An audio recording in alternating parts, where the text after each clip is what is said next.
Yan. Yang pong mga bato na yan na tinibag do sa bahay ko, binigay ko do sa kapatid ko. Gagawin daw niya sa landscape ng halaman. Yan. Hinahakot ng aking pamangkin. Kasi sayang din naman kung naka-stack lang dyan. Ay pwedeng naman, meron naman pwedeng paggamitan.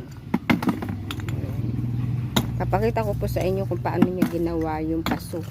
Yung landscape na tinamnan niya ng bunggabilya. At tara, punta po tayo doon sa ginawa ng aking kapatid.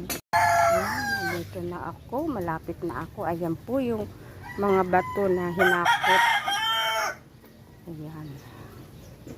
Tapos, ayan na po yung ginawa sa mga bato na tinanggal sa bahay. Ayan po yung mga bato. Ayan na yung ginawa niya ng kapatid ko. Ayan. Pero hindi po yung siniminto. Pinatong-patong lang niya yung mga siminto na yan. At pinagtanggalan sa bahay. Ayan.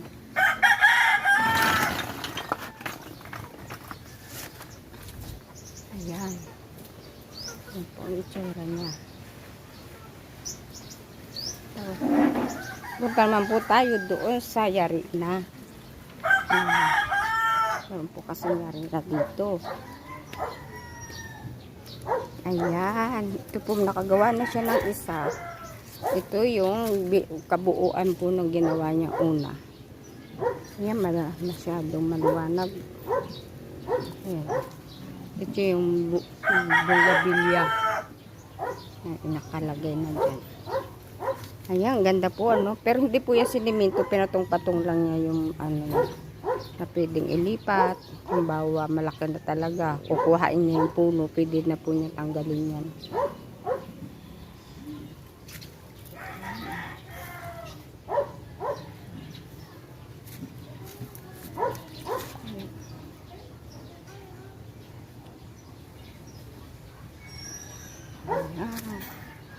Ang ganda. Pag talaga yung marunong ka mag-landscape ng ano, ang halaman, kung saan pwedeng magandang lalagyan, yung ganun. Ayan, magagawa mo talaga. Ayan, parang hindi nasayang yung mga bato na tinanggal doon sa bahay.